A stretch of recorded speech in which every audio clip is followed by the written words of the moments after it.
বিপুল উৎসাহ উদ্দীপনার মধ্য দিয়ে দুর্গাপুর ইউনিয়ন স্বেচ্ছাসেবক দলের কর্মী সম্মেলন অনুষ্ঠিত হয়েছে। নোয়াখালী থেকে মনির হোসেন সজীবের পাঠানো তথ্যের ভিডিও চিত্রে দেখুন বিস্তারিত।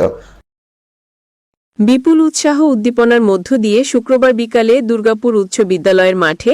কেন্দ্রীয় কমিটির নির্দেশে ও সাবেক মন্ত্রী বরকতুল্লাহ বুলুর পরামর্শ অনুযায়ী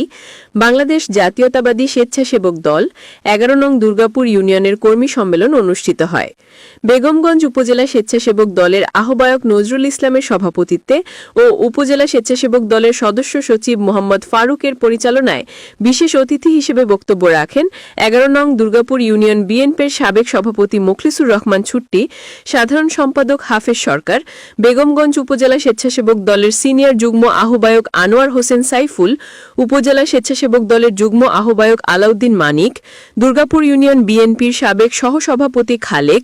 সহসভাপতি ডাক্তার দেলোয়ার হোসেন, যুগ্ম সাধারণ সম্পাদক সাইফুল ইসলাম বিকম, দুর্গাপুর ইউনিয়ন বিএনপির সাবেক সাংগঠনিক সম্পাদক ও বর্তমান সাধারণ সম্পাদক প্রার্থী মিজানুর রহমান মানিক, উপজেলা স্বেচ্ছাসেবক দলের যুগ্ম আহ্বায়ক মোহাম্মদ রাজুন, যুগ্ম আহ্বায়ক জসিমউদ্দিন, যুগ্ম আহ্বায়ক মোহাম্মদ মাসুদ,